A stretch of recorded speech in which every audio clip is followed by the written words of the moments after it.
নমস্কাৰ পোনপ্ৰথমতে মোৰ মৰমৰ ছাত্ৰ-ছাত্ৰীসকলক মোৰ এই চেনেলটোতে স্বাগতম জনাইছো। আজিৰ ভিডিঅ'টো আপোনালোকক ক্লাছ 8 ৰ এনচিইআৰটি চেপ্টাৰ 2 পেজ নম্বৰ 44 ত থকা 6 নম্বৰ কোৱেশ্চন মই এটা সলভ কৰিব লৈছো। 6 নম্বৰ কোৱেশ্চনত কি কৈছে যে if 12 square is equal to 144 then what is এই চাৰিটা কোৱেশ্চন দিছে ইয়াৰে ভ্যালুটো আমাক ফাইন্ড কৰিব দিছে। ইয়াতে আমাক দিয়া আছে 12 square is equal to 144। So এইটোৰ হেল্প লৈ আমি এটা আমি সলভ কৰিব লাগিব। এটা আমাক প্ৰথমটো কি দিয়া আছে যে 1.2 whole square দিয়া আছে ঠিক আছে এটা 1.2 whole square মানে এটো কি বুজালে যে 1.2 into 1.2 ক্লিয়ার এনেকুৱা ধৰণে বুজি আছে এতিয়া আমি জানো যে 12 into 12 কিমান হ'ব 144 সো আমি লিখিলো ডাইৰেক্ট 144 লিখি দিছো লিখি দি আমি তাৰ পিছত কি কৰিব লাগিব ইয়াতে চাব লাগিব যে পইণ্টৰ পিছত কেই ঘৰ আছে পইণ্টৰ পিছত এক ঘৰ আছে ইয়াৰো পইণ্টৰ পিছত এক ঘৰ আছে এটা প্লেস আছে দ্যাট মিন্স টোটাল পইণ্টৰ পিছত কিমানটা ঘৰ আছে ইয়াতে এটা আছে ইয়াতে এটা আছে টোটাল দুটা প্লেস আছে মানে দুঘৰ আগত দশমিকটো আছে সো আমি ইয়াতে কি কৰিম দুঘৰ আগত দশমিকটো দি দিম সো এটো হ'ব আমাৰ आंसर ঠিক আছে সো আমি চাব লাগিব যে পইণ্টৰ পিছত কিমানটা প্লেস আছে তো ইয়াতে পইণ্টৰ পিছত এটা প্লেস আছে ইয়াৰো পইণ্টৰ পিছত এটা প্লেস আছে টোটাল দুটা প্লেস হল দ্যাট মিন্স দুটা প্লেস আগত আমি পইণ্ট দুয়াতে দি দিম ঠিক আছে এটো আমাৰ এক নম্বৰ সলিউশনটো হৈ গল এটা আমাৰ দুই number 0.12 whole square so itu আমি সেম এনেকুৱা কৰিম যে আমাৰ ইটো কি বুজাইছে যে 0.12 into 0.12 so আমি এটা কি লিখিম যে প্ৰথমতে 144 আমি লিখি লম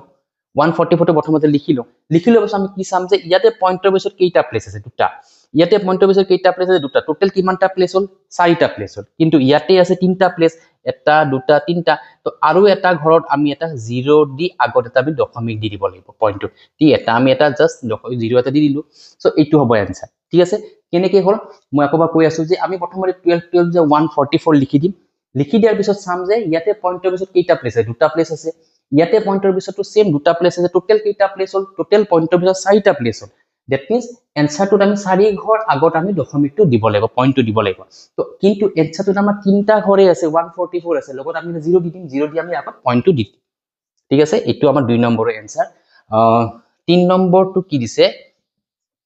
0.012 whole square দিছে এইটোৰ ক্ষেত্ৰত আমি প্ৰথমতে 144 টো লিখি লম ঠিক আছে ইয়াতে প্ৰথমতে আমি 144 লিখি লৈছো লিখি লোৱাৰ পিছত চাম যে পইণ্টৰ পিছত কি ঘৰ আছে দ্যাট মিন্স মই প্ৰথমতে এটো এনেকুৱা ধৰণে লিখি লৈছো এটো আপোনালোকৰ সুবিধা হ'ব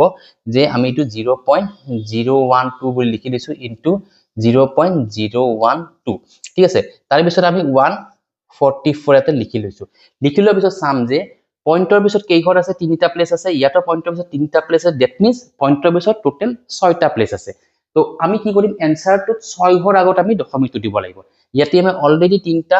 প্লেস অকুপাই কৰি আছে গতিকে আৰু তিনটা প্লেসৰ কাৰণে আমি তিনটা 0 দিম তিনটা 0 দি তাৰে আগত আমি এটা দশমিক দি দিম আগত এটা এনে জাস্ট দশমিক দিম 0 এটা দিছো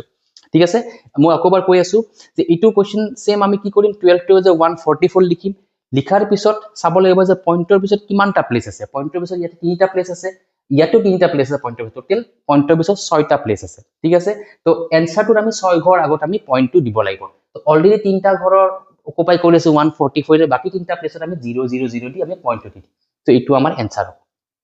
ঠিক আছে 4 নম্বৰটো হ'ব 120 square that means 120 into 120 so ইয়াতো সে 144 ইয়াতে দশমিক নাহে ইয়াতে পইণ্টটো নাহে 144 হৈ গল লগত দুটা 0 আমি বহাই দিলো ঠিক আছে দুটা 0 বহাই দি আমাৰ ইটো आंसर হৈ ক্লিয়াৰ আশা কৰো আপোনালোকে এই 6 নম্বৰ কোৱেশ্চনটো বুজি পাইছে সাকে এতিয়া মই নেক্সট 7 নম্বৰ কোৱেশ্চনটো মই এটা সলভ কৰিব লৈছো